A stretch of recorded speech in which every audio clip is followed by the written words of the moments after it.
जननीं शारदां देवीं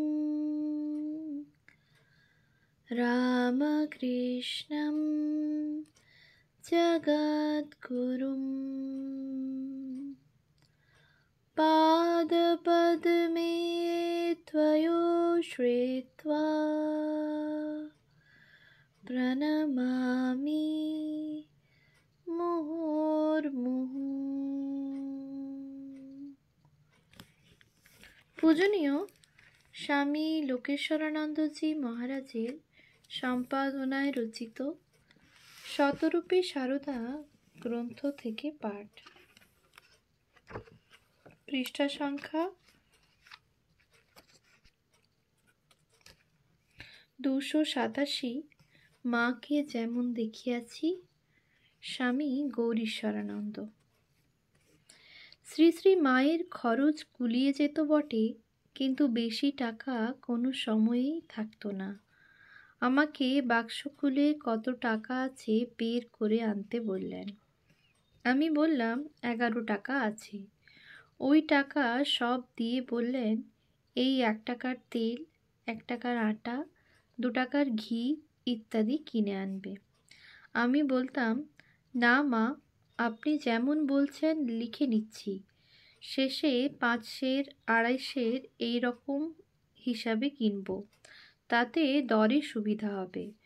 মা খুব খুশি হয়ে বলতেন, হ্যাঁ বাবা, তুমি বুদ্ধিমান ছেলে, তোমার যেমন খুশি হিসেব করে কিনে আনবে। আমি বাবা অত হিসাব করতে পারি না।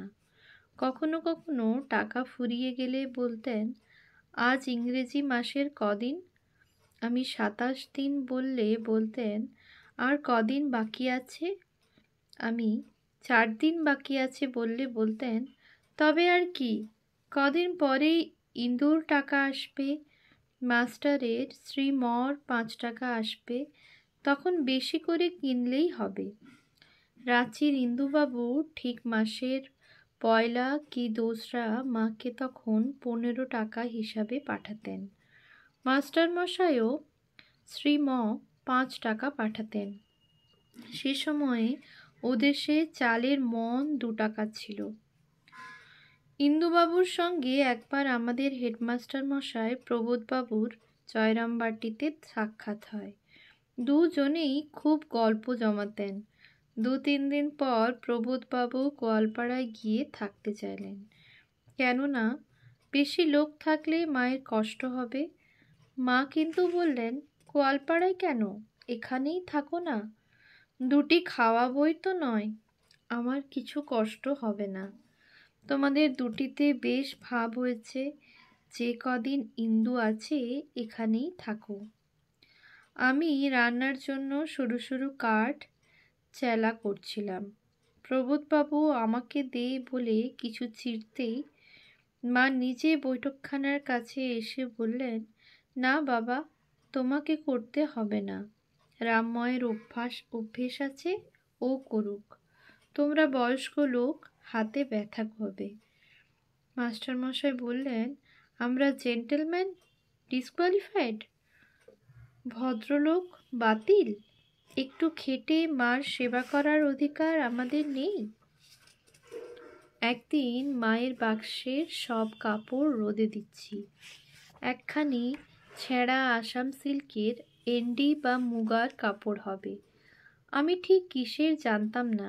কাপড়টি একটু ছেঁড়া দেখে বললাম, মা, এই কাপড়টা ফেলে দিই, এটা ছিঁড়ে গেছে। মা বললেন, না বাবা, ফেলো না, ওটি বড় আদর করে খুকি আমায় দিয়েছিল, অনেক দিন পরেছি। খুকি হচ্ছেন সিস্টার নিবেদিতা। সিস্টার নিবেদিতাকে মা খুবই ভালোবাসতেন। যেদিন স্বামীজি নিবেদিতাকে মাকে দর্শন করতে পাঠান, তার খুবই ভয় ছিল যে মা পাড়াগাঁয়ের মেয়ে, তাকে না ম্লেচ্ছ বলে দূর দূর করে তাড়িয়ে দেন। তারপর মা জানেন না ইংরেজি আর নিবেদিতা জানেন না বাংলা। এজন্য দোভাষীর কাজ করবার জন্য স্বামীজি তাঁর শিষ্য স্বরূপানন্দজিকে পাঠিয়েছিলেন।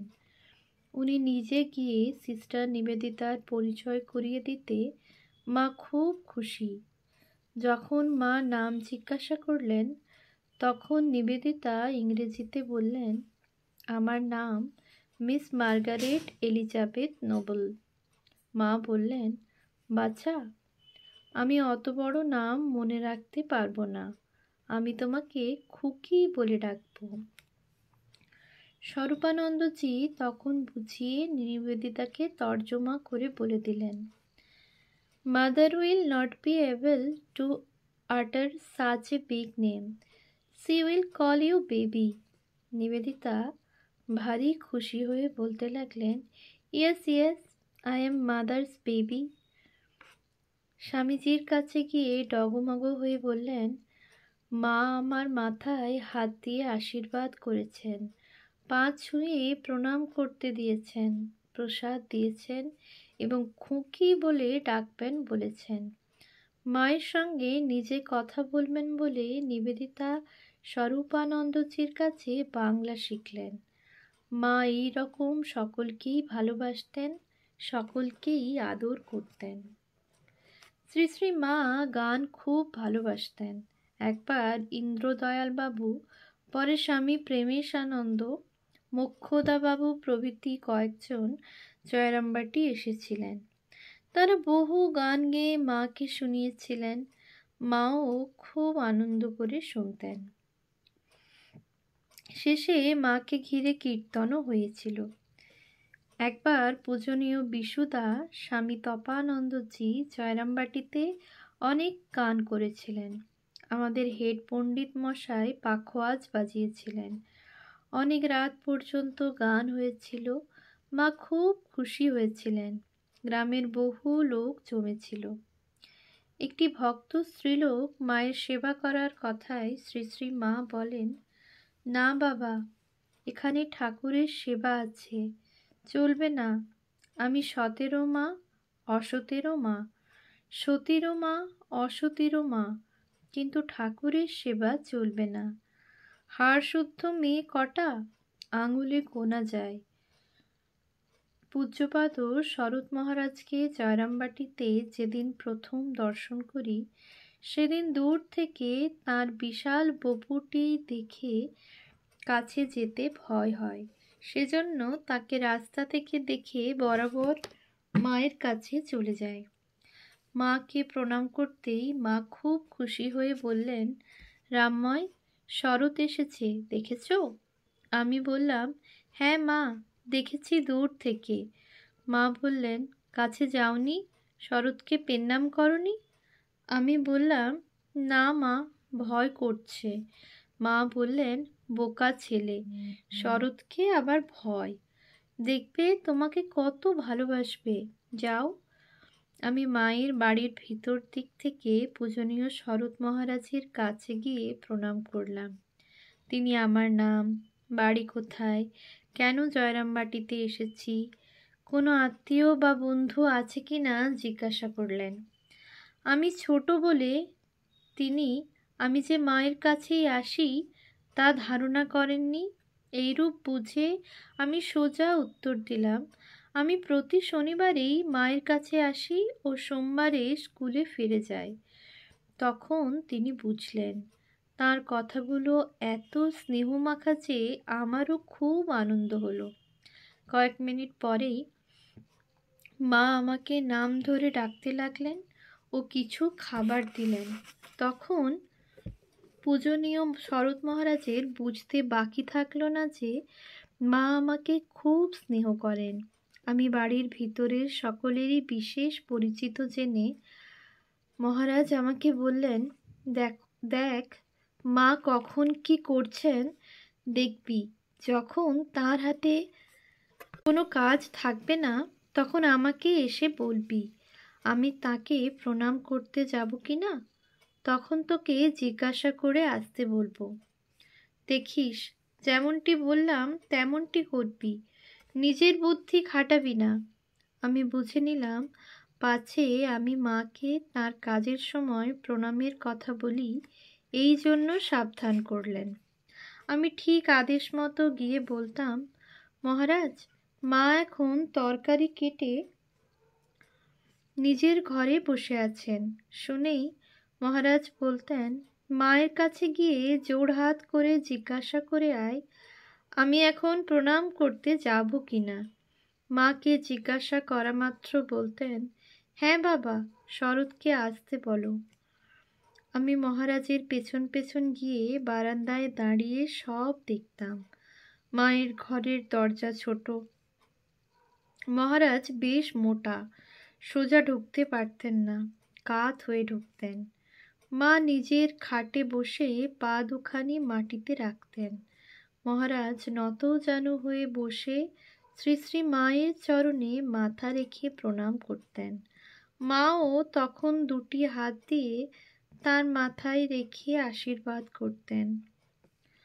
মাও তখন দুটি হাত তার মাথায় রেখে আশীর্বাদ করতেন। পরে মহারাজ জিজ্ঞাসা করতেন, মা ভালো আছেন? মা উত্তর দিতেন, হ্যাঁ বাবা, আমি ভালো আছি, তুমি ভালো আছো? তিনি উত্তর দিতেন, হ্যাঁ মা, আমি ভালো আছি। রোজ এই একই প্রশ্ন ও উত্তর শুনতাম।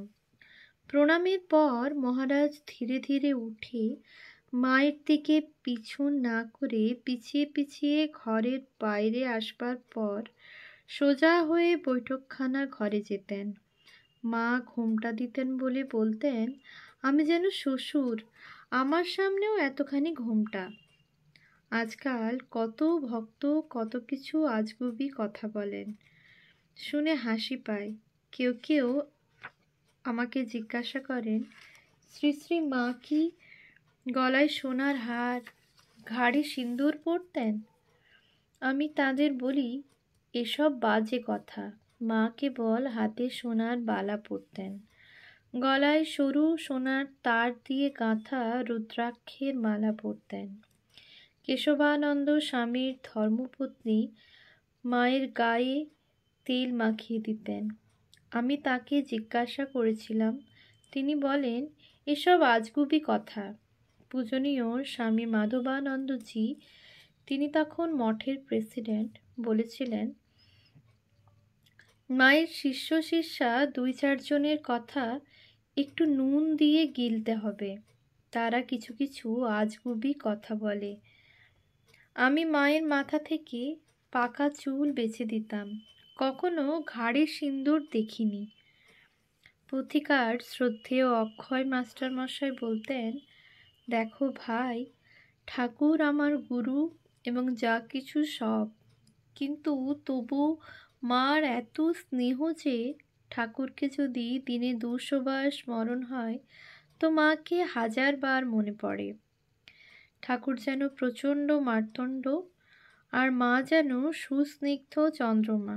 কিন্তু ভাই, এমন স্নেহময়ী জননীও প্রারব্ধের উপর হাত দেন না, সেটি এই শরীরের উপর দিয়েই ভোগ হয়ে যাবে।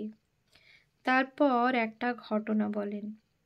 একদিন আমি ও উমেশ ডাক্তার মাকে দর্শন করতে যাই। মা নানা কথার মধ্যে এমন সহজ সরলভাবে নিজের আঙুলের ডগাটি দেখিয়ে বললেন, শেষ বয়সে অক্ষয়ের একটু কষ্ট আছে। তখন কিন্তু কিছুই বুঝতে পারলাম না। পরে ঘরে বসে যতই ভাবি ততই পরাণটা আঁচড় পাঁচড় করতে থাকে। 2-3 দিন পরে উমেশ ডাক্তার মাকে দর্শন করতে গেল। আমি তার মারফত বলে পাঠালাম, মাকে গিয়ে বলবি আমার শেষ বয়সে কষ্ট হবে শুনে বড়ই দুশ্চিন্তা হচ্ছে। মা যেন আশীর্বাদ করেন ওইটি যাতে কেটে যায়। কিন্তু তা শুনেও মা বলেছিলেন, সামান্য একটু কষ্ট হবে। কই, এটি হবে না তো বললেন না, আর এইটুকু কষ্ট কেমন তা তো বুঝতেই পারছো। অক্ষয় মাস্টার মশাইয়ের শেষ জীবনে খুব কষ্ট হয়েছিল, কিন্তু সারা দিন রাতের মধ্যে কখনো ঠাকুর ও মায়ের কথা ছাড়া অন্য কথা বলতেন না। আমাকে অনেক কথা বলে বলতেন, এখন কেবল শুনে রাখো, মা যখন কৃপা করেছেন তখন একদিন সব উপলব্ধি হবে। তখন মনে পড়বে, হ্যাঁ, বুড়ো এসব ঠিক ঠিক বলেছিল তো। ওম শান্তি শান্তি শান্তি। হরি ওম তৎসৎ। শ্রীরামকৃষ্ণার্পণমস্তু।